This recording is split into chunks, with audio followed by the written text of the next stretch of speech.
Welcome back to Half the Battle. It's me, Daniel Levi, your host, and Sean Carey Tattoo, your co-host. We're going to be talking Yair Rodriguez versus BJ Penn. BJ Penn in 2017, Sean. Oh, he's back. He's motivated, I've heard. He's ready to go. Is there rumblings about something else about his personal life on the way out right now? I know you weren't just on Twitter, though, were you? Nah, man, I was in the gym. What happened? It sounds like there's information about him that somebody was going to release an article, but it's not really about fighting, so they're deciding whether or not to release it. It seems unclear, but it seems like more personal life problems for BJ, which kind of fits. So, is this old news? Because I heard something about that not too long ago, actually, but I heard it got dropped. Are we talking about the same thing? The thing with the girlfriend and all that? Yeah. No, this is new. I mean, honestly, there's no point in me even bringing it up, because what it sounds like is that somebody knows, a reporter knows something and is deciding whether they want to actually say it or not. Oh, it's one of those, man. Doesn't have anything to do with the fight. There seems to be there seems to be a lot of that lately. Yeah, but, I'm just fucking proliferating it by being like, yeah, something's wrong. Well, what's wrong? Well, I don't know, but, okay. But most likely, dude, something is wrong, because when you get BJ Penn in this situation, we've seen him get close to a fight before, and we see what happens. It's like the idea of him self-sabotaging isn't fucking crazy, is it? You know what I'm saying? Like, him doing something wild, would that be crazy? Definitely not. No, but, I mean, to me, I don't care if this is the best BJ Penn we've ever seen. It's just like, I was there when he retired in 2011. And then, you know what happened after that? He came back and he retired again.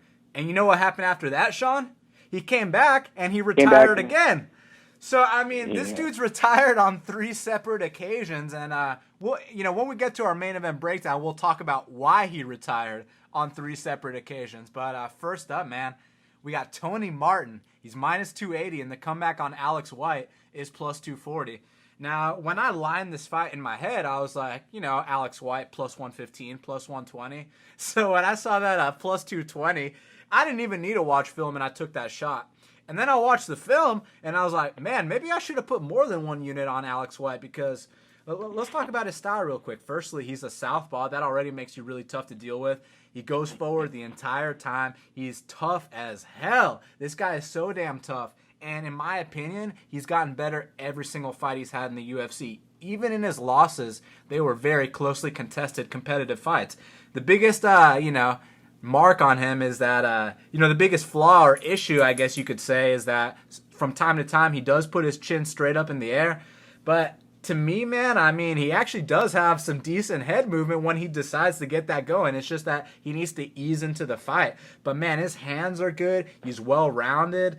And most importantly, like I said, he's so damn tough. With Tony Martin, the biggest criticism for him has always been that he looks like a world champion in round 1, and then he looks for the door in round 2, and it's happened more than once. Now, it's happened against some very good fighters, such as Leo Santos, Benny, Rashid. There's no shame in losing to those guys. It's just the way that he lost to those guys. It's one thing to get caught by a punch. It's another thing to be dominating and then to quit. Now, I spoke with Beneil Dariush, and I asked him specifically, what do you think it was, with Tony Martin? Like, what do you think the deal is? What Benny said to me, Sean, was he thinks that Tony's got this issue where this mental issue where he's just like, he thinks that it's not working, and then he stops doing what was working earlier. You know what I mean? It's a weird mental thing, man. And interestingly enough, in his last fight, he kind of put it all together, because he actually lost the first round, then he had to battle back and win the second and third and finish the fight in the third. So he showed that maybe he patched up that part of his game, but at the same time, that opponent was, a UFC debutant from Brazil in the USADA era. So I don't really hold too much stock into that victory. I still see some of the same holes. And I think that Alex White, with his forward-pressing style, he's a southpaw, he hits hard. I think he can give Tony a lot of problems. Now, there's the whole thing with Alex moving up a weight class, and I actually think that's really good, man, because he was already a huge featherweight, so now he's not going to have to cut as much weight. And we see with guys like Poirier, Gastelum, and Whitaker. They're having so much success moving up a weight class. So when I heard Alex was moving up, I think it's a great idea, man. And I think his toughness is going to prevail. Now, you know how we talk about fifth round Robbie Lawler? We got to talk about first round Tony Martin. But after the first round, he's not the same guy, and I think that's going to be evident here. And let's bring up one more thing. The dude just had neck surgery. Yeah, I know he's doing interviews saying that he feels better than ever. Chris Weidman was also saying he felt better than ever. Too many red flags with Tony Martin's mentality as it is. But I mean, do you think that Chris Weidman's neck surgery played a part in him losing that fight? Nah, but you got to bring up every single factor possible, and I'm gonna bring that up because I mean, dude, neck surgery is no fucking joke. You know what I'm saying, dude? Oh, but yeah, I agree with that. But regardless, let's say he didn't have the neck surgery, I'd still be going with Alex White here, man. I just think he's got way more will to win, and that's going to carry over here. He's way tougher than Tony Martin, and you're going to be surprised when they're roughly around the same size in there, because I know a lot of people think Alex is going to be smaller than him. I don't think that's going to be the case, man, and I got Alex for the upset. I'm very surprised by the line. Plus 220 I thought was a steal. It's currently plus 240, so have at it, man. Yeah, I mean, I basically agree with you. The line is way too much now. As far as me lining the fight, the opener was pretty much accurate. But I never circled this fight as a possible bet. The only thing I circled was the under, but I didn't like that one either, so I'm totally passing. I don't trust Alex White. I don't think he's very good. I think that, if Tony Martin is just the one-round Tony Martin, that's an extremely dangerous one round for Tony Martin or for Alex White. I think Tony Martin could put it on him enough to finish him, could put it on him enough to win the second round just off of damage landed. There's a lot of things he can do. Now, you're talking about, maybe did he put it together his last fight? I don't think, maybe he looked better versus the ways that he's looked bad in the past. I still don't think he's looked great. I think that maybe if he was to put it together in the future that he'd be a pretty dangerous guy. He's obviously got talent when he's at full strength. But you're talking about mental issues. Those definitely look like mental issues to me. It's not just gassing. You know what I'm saying? The guy looks like he's in good shape, and it's always the same kind of predicament that he all of a sudden gasses. So it seems like more of a mental thing. And I don't think that people get rid of those. There's some examples of people getting rid of those, but I think once I see that in you, I kind of stick to that until it's totally proven wrong. I don't think that's proven wrong yet, but I don't trust Alex White enough to go the other way, so I'm going to leave this alone. If I have to pick somebody, I would pick Tony Martin early. I mean, it's definitely a mental thing, like you said, man, and like Beneil Dariush said, it's like Tony Martin, he thinks it's not working. So, yeah, we got to be careful in that first round. I mean, Tony's got slick jiu-jitsu. He's big for the weight class, good boxing. But I think Alex is tough. I can't blame you for the that's right. I don't blame you for taking the 220 because this could easily go the way that you think it's going to go. With him, he does, Alex White does catch an ass whooping in the first round. Then you know what happens from there. You know what I'm saying? It's like, is Tony Martin finish him, or is he too far ahead to have that predicament happen to him again? I don't know. I just don't trust Alex White enough to weather and win. But he could absolutely weather and win, and I think plus 220 is off, but I don't like him enough to bet it. I mean, I had to play it just based on the line, but then when I watched the footage, I got more confident because the guy's going to come to fight for my money. So if he gets caught, he gets caught. And that Lucas Martins fight, it was one round apiece going into the third, and he got caught. It is what it is. The Clay Collard fight was a very closely contested decision. I know people are like, oh, you lost to Clay Collard. It's like, dude, Clay Collard isn't as bad as you think. I mean, the guy took a short notice fight with Max Holloway, fought very nicely. It was a very competitive fight. I mean, Max whooped his ass, but he took the ass whooping like a man. And he's 19. He took it like a man. You know what I'm saying? And he's like, he's a kid. And, you know what I mean? Then he goes in there with Alex White. They had a very, very close fight. And Clay Collard also, he lost to Gabriel Benitez. I mean, Benitez is no fucking slouch at all. And I actually thought Collard won the Thiago Trator fight. So in my eyes, Collard's not that bad. And that was a good-ass fight if you go back and watch it. But then Alex really stepped it up in that Artem fight, man. He outstruck him for 3 rounds. And, man, he wobbled him. He whooped that ass. And now moving up to lightweight, not cutting the same amount of weight. Plus, he's the tougher guy here. And he's fucking plus 240. All right, man. Got to go for it. Yeah, it's not bad. It's not bad. And next up. No. You know what? Let's skip the bad. Let's get right to Frankie Saenz, who's minus 145, and Augusto Tanquino Mendes, who's plus 125. Now, Frankie, I mean, he's a D1 wrestler. He's tough. He's relentless. He's gritty. But, man, I feel like he kind of got into the UFC a little bit too late. He's kind of aging a bit. And, I don't want to call him a one-hit wonder, but, I don't think he's going to have a better performance than he had against Yuri Alcantara. And that was just such a perfect style matchup for him. But when you beat a guy like Yuri Alcantara, it's a big deal because, I mean, you know how fucking dangerous Yuri is.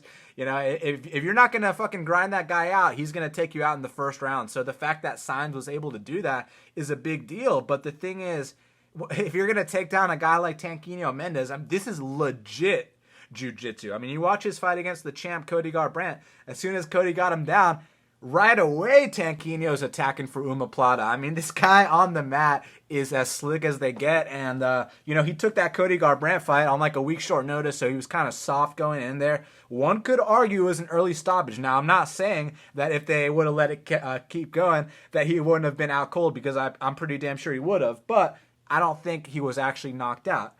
That said, man, he took that on short notice. He was kind of soft. Now I think he's going to be coming in there ripped. And Frankie Saenz got his life changed his last 2 fights. I mean, the Uriah Faber fight, that to me was kind of like Frankie Saenz' title shot, man. I mean, he went out there, he gave it his all. Uriah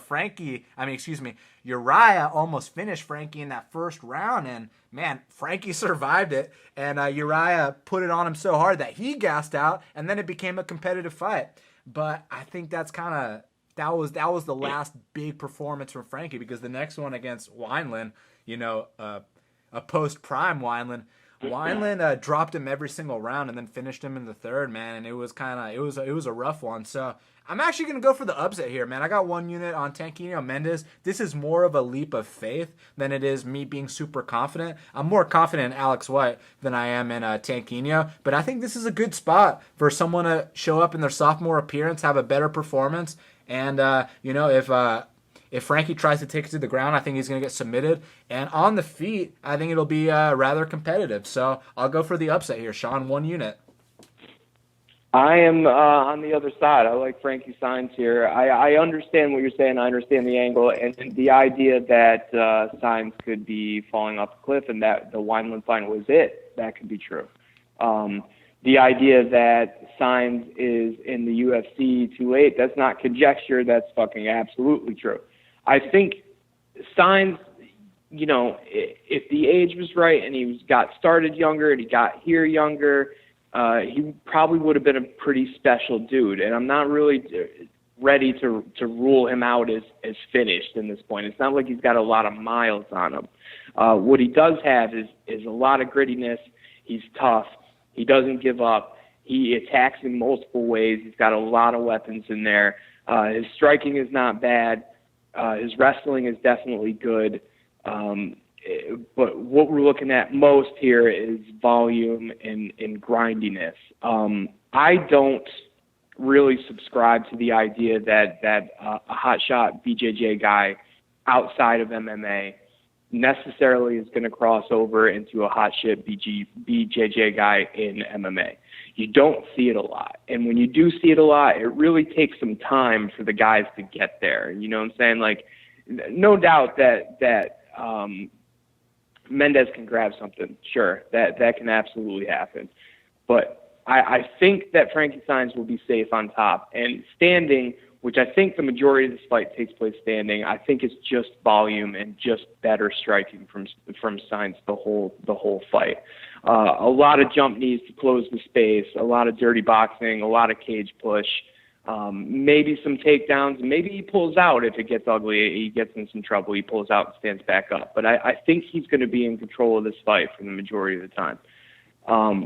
And I also don't think that Mendes' striking is horrible either. But I think when this is a fight, when they're really fighting, it's just, so one guy is gritty and been in there with good guys, and just one guy hasn't, and he's looking for one particular thing. This is a varied guy with multiple weapons, with a lot of volume against an unproven specialist at this point. So say what you will about Saenz, that could be true. We could find that out, but right now he's the better fighter, and at that price, I love him. So I've got him in a parlay with something else later on the card. Well, they've both been in there with good guys because, Mendes was just in there with the champ. However, Frankie's actually beat good guys because he got the W over Yair. This is true. But you know what I'm saying. Like his good guy was a last-second fill-in where he was the sacrificial lamb. You know what I'm saying? That's kind of different. Like, Frankie Saenz is competing. You know what I'm saying? Like, going places. He was inadvertently thrown in with a good guy, but I don't know if that's the same thing. We will find out Sunday. Yeah, I hate that it's Sunday. Why can't it be Saturday? Sunday's bullshit. Hey, you know what? Normally on Sundays I'm like, man, I wish there was a UFC today, and I'm all depressed about it's that post UFC hangover. You know what I'm saying? So at least now on Monday we're all going to be depressed this time, Sean. Yeah, which is normal for Monday, so that's okay. Yeah, exactly. But, like I said, man, this one's more of a leap of faith situation, trying to play that angle where I feel like Frankie's aged a bit and Tanquinho's got a lot to prove because it's his second appearance. But we'll see what happens. Frankie is a gritty guy. This is true. Next up in the flyweight division, we got Sergio Pettis. He's minus 135, and John Moraga is plus 115. I'm a big fan of both of these guys, man. John Moraga, Chicano John, he's a solid vet, dude. You make a mistake with this guy, he will capitalize. You recall that fight with Chris Carriasso, and Carriasso was winning the entire fight. One mistake, he gets choked out. You remember that combo that Moraga landed on Ulysses Gomez in his debut? The guy can crack, and then obviously that fight with Scoggins. Scoggins was taking him down at will, but Moraga capitalized on one big mistake that Scoggins made and choked him out. Now with Sergio Pettis, he's never been dominated before. When he loses a fight, it's really due to a lack of concentration, in my opinion, because in that Benoit fight, dude, that first round, he was looking like a motherfucking world champion, and he got a little bit cocky. The kid was like, what, 21, fucking 20 or some shit?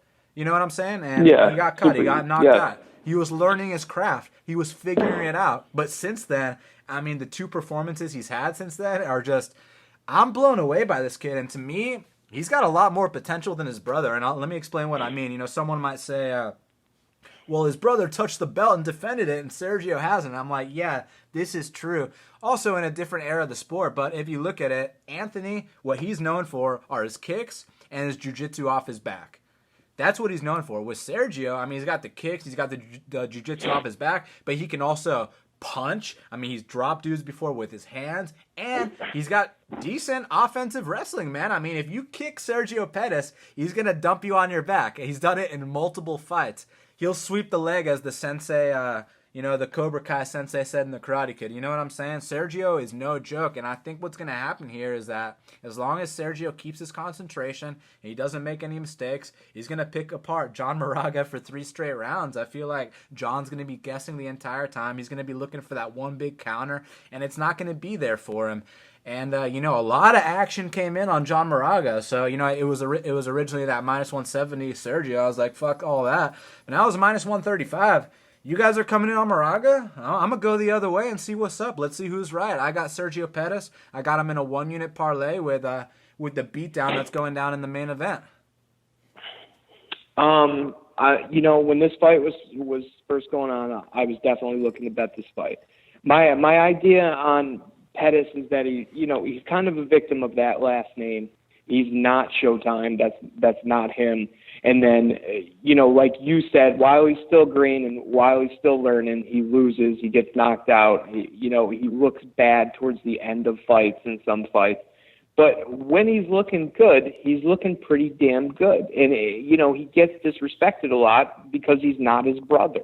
You know what I'm saying? If he didn't have that last name, you'd think a lot more of this guy. You'd think this is an up-and-comer. This is a guy who could put something together despite those losses. In my opinion, he's got something going on. He's going to be good in the future. And when I'm looking at this fight, I was like, ooh, John Moraga, this could be a little bit too much too soon. And I'll take dog odds on Sergio. I can do that. And the main reason why I can do that is because Moraga looked terrible his last time out. And he didn't look terrible because he was getting beat. He looked terrible because he looked like he couldn't pull the trigger. He looked like he was questioning things in there. He wasn't putting anything together. He is a guy who's floated around, and we've probably seen the ceiling on him. He's hit his head a couple times and come back down. He's had some good wins, but really, is he going to make it back to the top? No. Is he thinking that about himself? That's what I'm thinking. You know what I'm saying? That's always a bad thing. That's usually your first step to retirement. The problem with this fight is that Moraga absolutely has things to get rid of Sergio, right? One big punch, one big combo gets rid of Sergio. Can that happen? Fuck yeah, that can happen. Catch a sub in the third round because Moraga comes to life maybe a little bit late in the fight when Sergio's fading.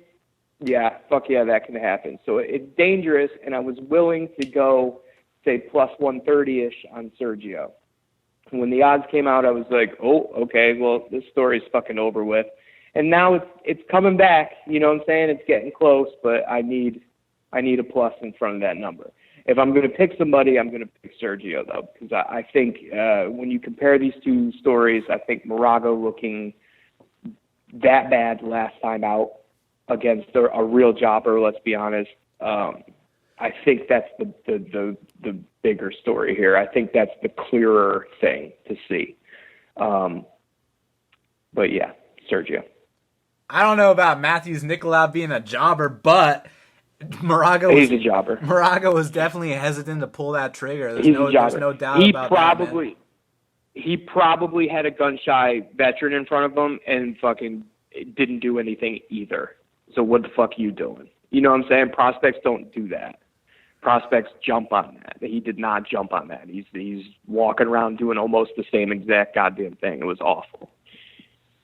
Yeah, man, I think Serge is about to pick him apart, all three, keep him guessing, and get that unanimous decision. So, like I said, one unit I hope so. On the parlay.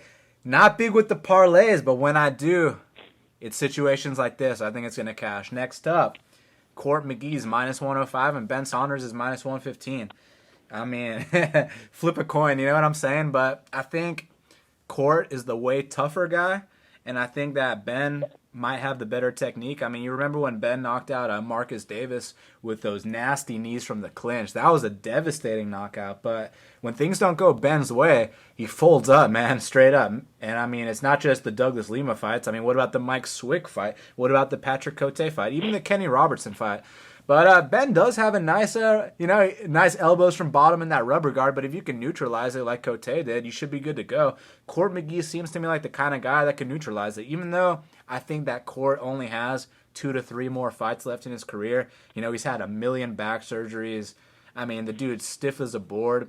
I think his toughness will carry him through this one, man, as long as he doesn't get knocked out with a big knee, which is totally possible. I mean, Santiago knocked him out, but Santiago's a pinpoint machine. I don't think of Saunders that way. However, this is a fight. Court's at the end of his career. It could totally happen, but he's got way more heart than Ben Saunders, man. So I'm going to go with Court McGee. Yeah, this is a total fucking crapshoot. This is tough, and the total is tough as well. I am not a believer in Ben Saunders. I don't like rubber guard. If you use rubber guard, I don't know what the fuck you're doing. I've almost never seen it turn out in anything good once that happens. Like, I don't like that at all. The jiu-jitsu besides the rubber guard is definitely sharp. That's apparent. He can lock up a sub on you. The power is there. The length is there. It's absolutely the knees and elbows are there. That's true. This is a dangerous guy who, not only can you weather what he's giving you and then beat him up, you can just beat him up too. You know what I'm saying? You can impose your will on him, and it seems like it shuts all of that stuff down. Always been a kind of a flimsy dude to me, a talented but flimsy dude. And he's getting pretty long in the tooth too. I don't know how old he is, but he's definitely in the last couple years for sure. Court McGee, on the other hand, boy, did I get lucky last time, because I had big bets on Court McGee and the over, and that looked fucking risky as shit during that. I'm watching that going, ooh, I'm not going to get this one. It's going to be bad. And then, we did get it, but he didn't look right. You know what I'm saying? Like, Court McGee is super tough, but it's not like Arturo Gatti level tough. It's not like this legendary tough. He's like a workman, journeyman tough, and that has to go away sooner or later. He's always been hittable. He looked even more hittable last time. Can Ben Saunders, exploit that and land something big on him and completely turn the fight around and coast from there, like keep doing what he's doing and win from there? Yeah. Can he finish there? Yeah. Can Court McGee finish? That's tougher. You know what I'm saying? Ben Saunders is a finishable dude, but how does Court McGee finish? He's not really that big of a puncher just to eradicate him in one shot.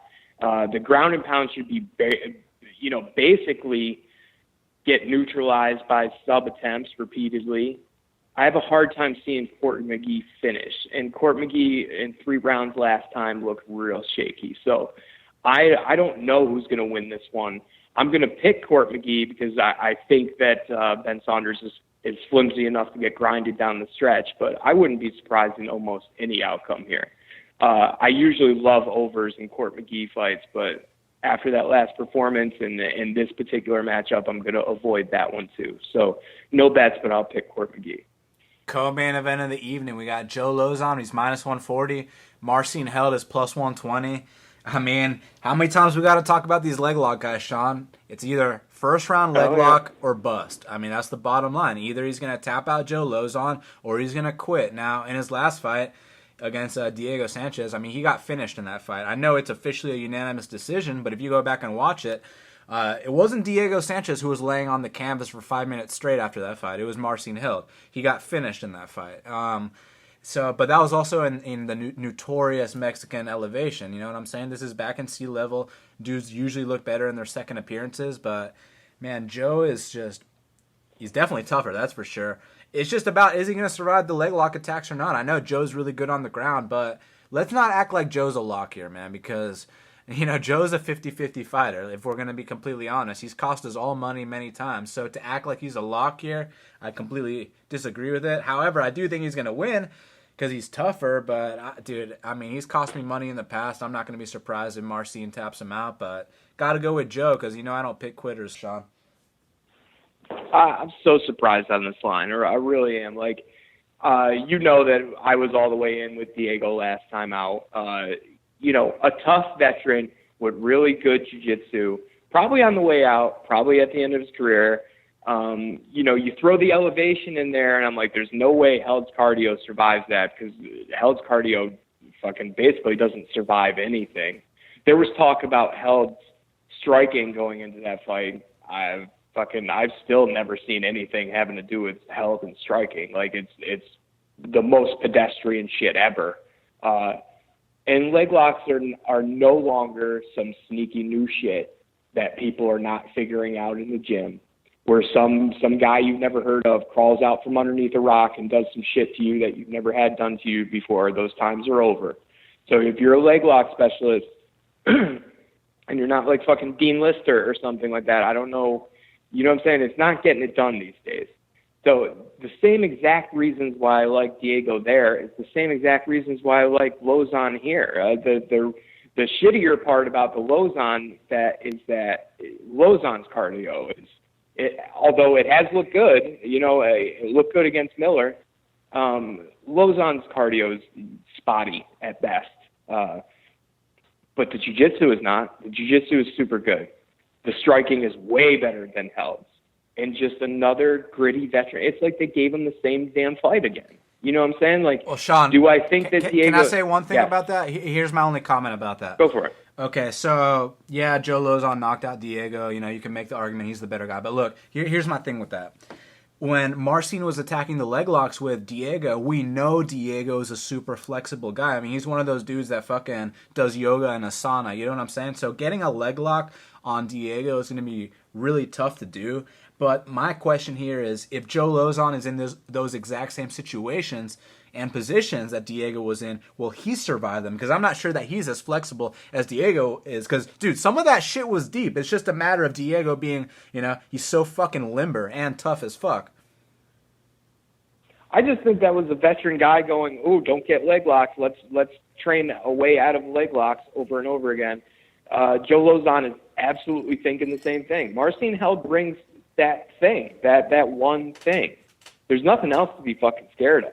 You know what I'm saying? And why does his cardio keep failing? Why does his cardio fail his whole career? Because he's a leg lock guy. Point over and over and over and over and over. Like, what is he? I don't see it at all. What leg lock guy?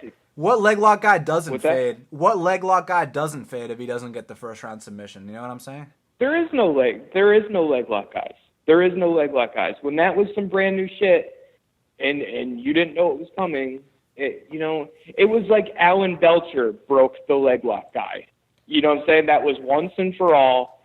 Okay, if you think the leg locks are that deadly and you want to try to commit both your hands to my leg and I'm on top of you the whole time, how about I just spin around in circles and intermittently punch you in the face until I win the round that way?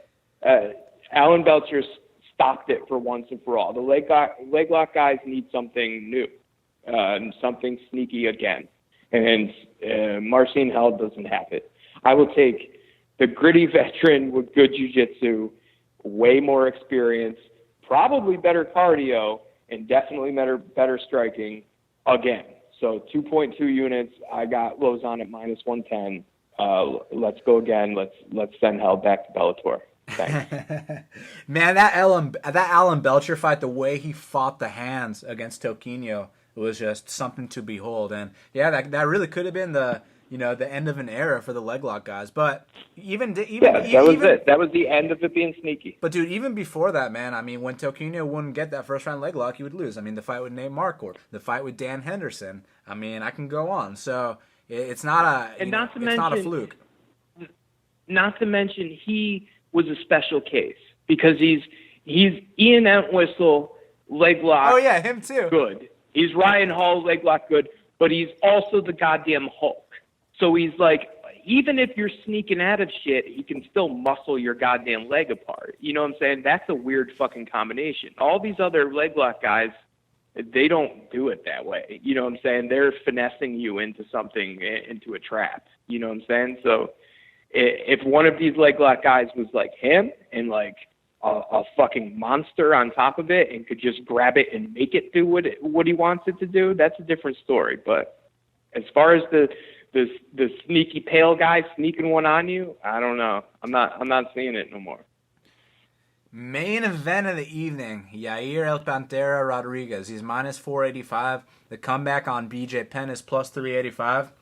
Now, Sean, before I ever bet on fights, with a book or whatever, you'd bet with your friends. And one of the first bets I ever made was GSP to beat BJ Penn. $20 bet with my friend. And, man, the only things I was worried about in that fight was, BJ Penn trying to get a high guard or something like that, because GSP beat the fuck out of him. You know what I mean? That was one of those life changers. I'm talking about the second time, UFC 94. And, yeah. But, man, he came back, and then, he had his career-defining performances against Ken Flo and Diego Sanchez and even Matt Hughes after that, man. But, his last 4 fights, they took everything out of him. You could make the argument Frankie Edgar did in one of the first 2 fights, but he still came back and had that 20-second knockout over Matt Hughes. It was probably Nick Diaz that said goodbye forever. Well, you think? Well, I was there. We're going to talk about that in a sec. So after the 20-second knockout of Matt Hughes in 2010, might I add. So he goes out there against John Fitch, right? And a lot of people thought that fight was closer than it actually was. I mean, I watched it the other night, and John Fitch won that fight. But it's so funny. It's so frustrating to watch Fitch fight because, you know, he's so strong, and he gets all these opportunities to land massive ground and pound. And, I mean, he only lifts his hands up like 3 inches and does these little baby punches. He could have beat the fuck out of BJ Penn. But, you know, that John Fitch has always been criticized for not finishing fights. So but he Fitched him, right? So in my opinion, Fitch won that decision, but Penn didn't take too much damage.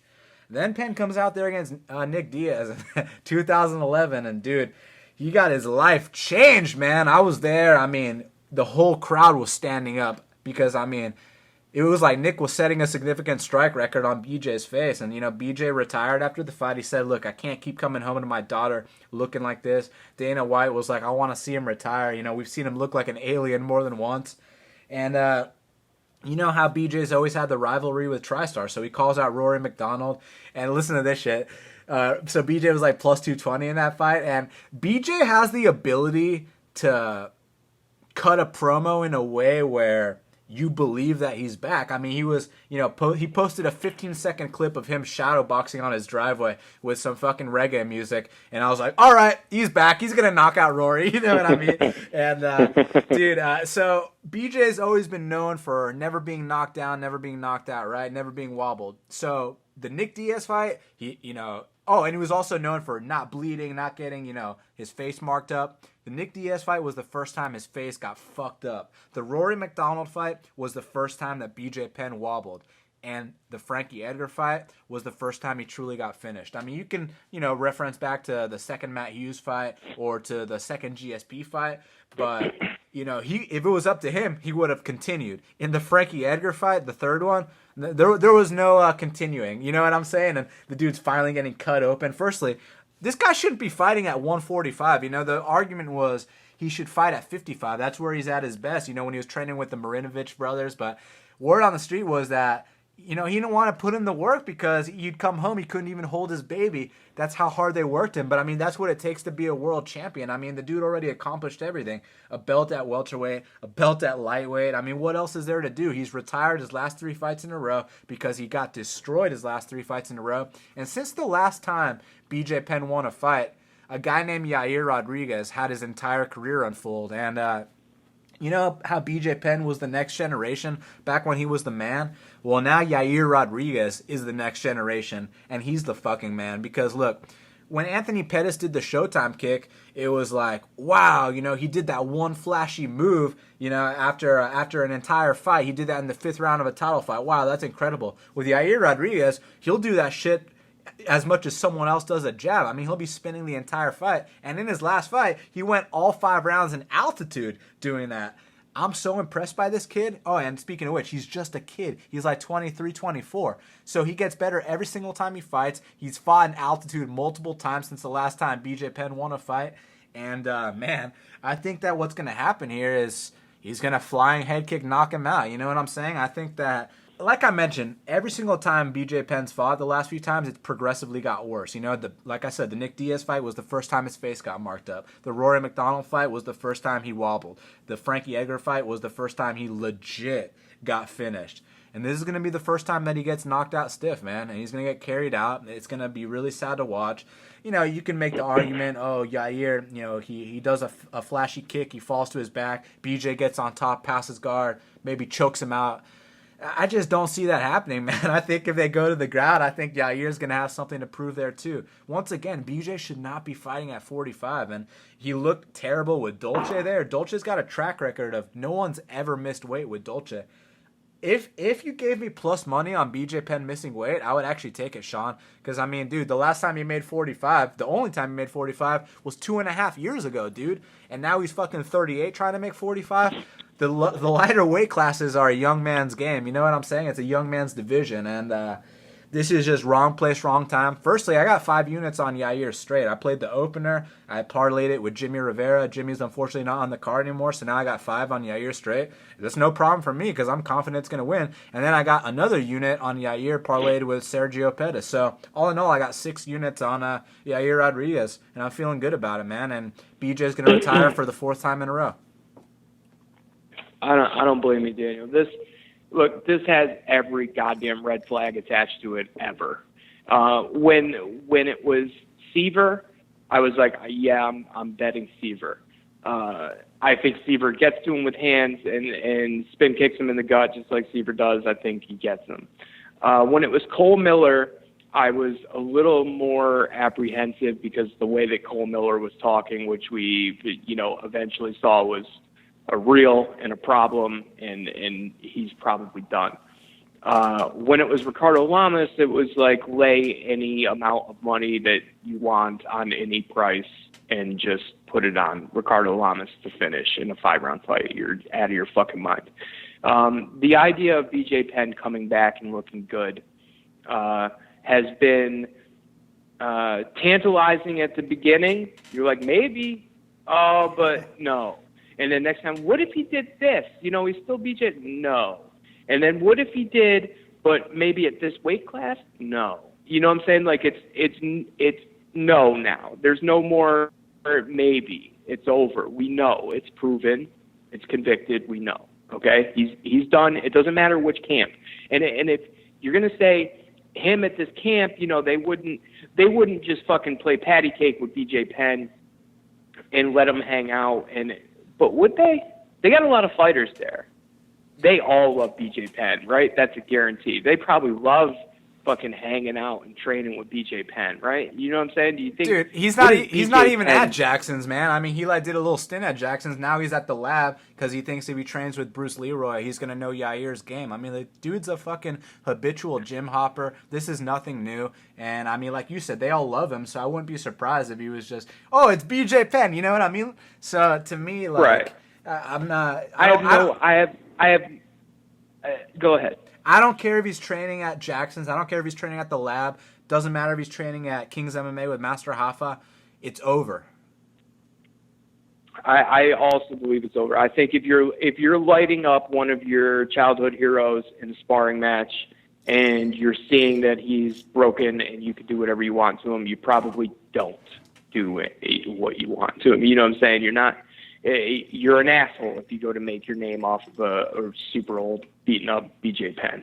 I don't think that happens to him a lot. I think a lot of the problems with his fights not happening is forms of self-sabotage.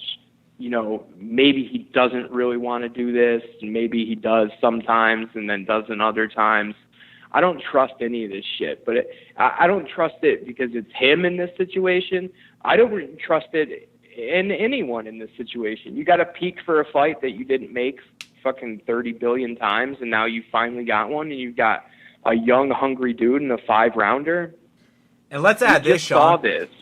This young, hungry guy is not going to be starstruck. Yair does not give a fuck if it's BJ Penn. I heard him talk. He's like, he does not give two shits that it's BJ Penn. He's not going to fucking, go out there and high-five and hug him. He's going to try to take his head off. I fucking hope so, because that would be a giant mistake if you're going to let the guy into the fight. We just saw this same kind of thing with Ronda Rousey. If you're going to take this layoff and have all these questions, you certainly don't want somebody who's going to put you in the fire early. You want time to adjust. You want time to talk to yourself. You want time to feel normal, and you want to ease into a fight. The worst thing that can happen is somebody who's not going to let you ease into a fight at all. You know what I'm saying? This is going to happen to BJ Penn on Sunday. There's just every red flag possible. I also have 5 units on Yair Rodriguez. Was parlayed with Jimmy. Jimmy's gone. I had the extra open spot, so now it's just an open parlay with Yair at minus 380 or whatever the opener was. If I'm going to say BJ Penn wins this fight, how does BJ win? It's boxing. I still don't trust Rodriguez's boxing. His middle range stuff is not great. And BJ Penn has always been a great boxer. You know what I'm saying? Can he throw something in there and land? Sure. Is he going to look like he did in the Frankie fight where he's white as a sheet and he's up on his tippy toes and his head is super high? I don't even know why would you do that? I don't know. You know what I'm saying? Like that was that was really bad. That was really bad. If he comes in looking anything like that, it's going to get ugly for him quickly. This has every single red flag that I never turned down, so I am not turning this down, and I'm comfortable with 5 units on it as well. And I mean, I've already said it twice, but I feel like not enough people emphasize the fact that BJ's in the wrong fucking weight class. I mean, let's take away the past his prime, the mental issues, everything. The dude should not be fighting at 45, Sean. No, absolutely.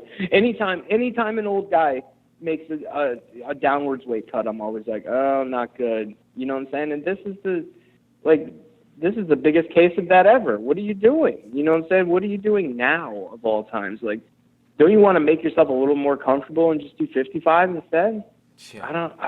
I don't know. I wish I knew what BJ Penn's goal was. You know what I'm saying? What does he want? Dude, he wants to go out on a win? Even he doesn't know what he wants, man. I mean, it's very strange. His head's been bounced off the canvas like a basketball so many damn times that, someone's got to step up and be like, listen, man, you're a fucking former 2-division champ. Like, give it up, man. You're the original champ. Oh. You know what I'm saying? So to me, I'm just it's like, not. Yeah.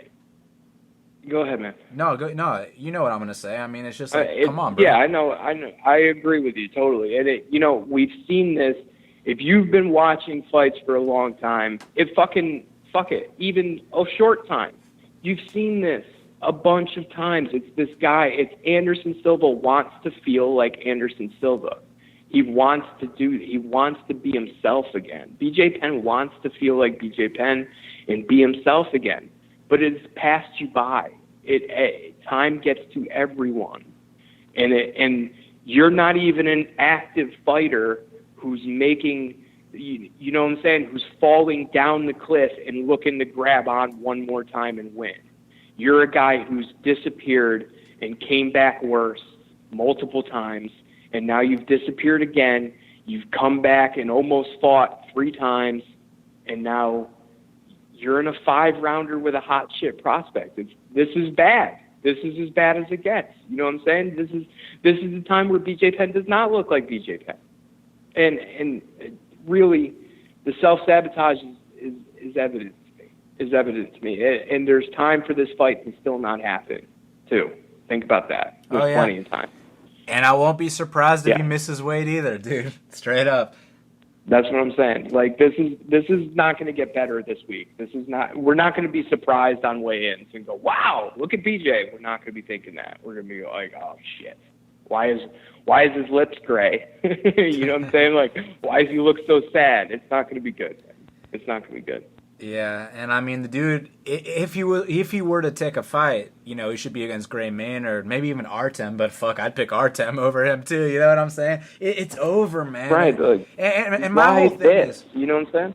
Like, Dana White, with Chuck, he sat Chuck down and he's like, look, man, it's over, bro, like, call it. I don't know why the same thing hasn't happened with BJ. Is BJ just that stubborn to the point where, they feel obligated to give him a fight? Because it's kind of ridiculous that he's still fighting, straight up. And also, like you mentioned, like the Cole Miller fight, okay, Cole has like 0 fight in him nowadays, so maybe BJ could have got it done. But like from fucking Ricardo to Yair, I mean, both of those are just they're death sentences. And I think in a way, the UFC's kind of sending a message to be like, look, man, you really want to fight?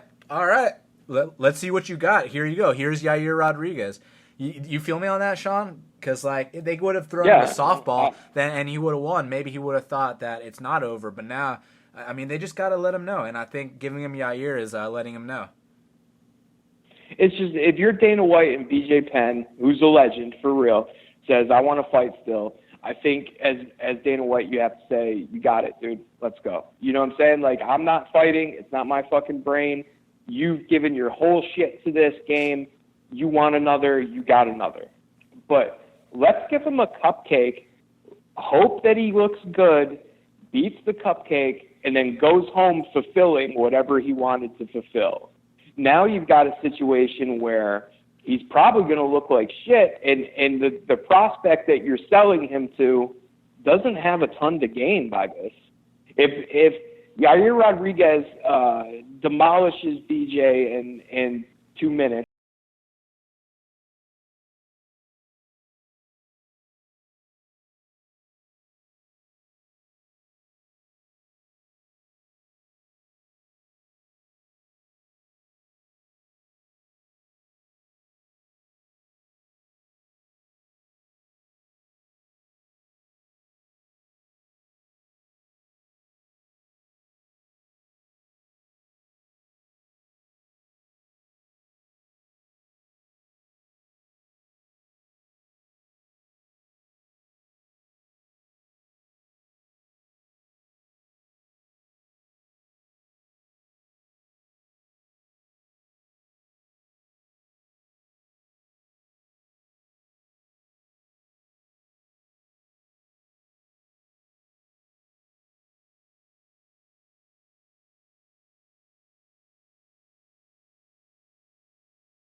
These always kind of mean the same thing to me.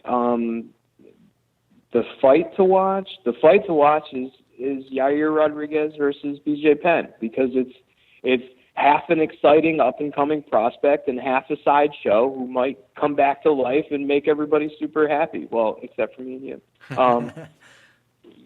You know, there's this, no matter what, there's an element of what is BJ going to do? What's he going to look like? How bad is it going to be? Or could he even possibly look good? And on the other side of that, it's like you probably are going to get to see Yair Rodriguez have target practice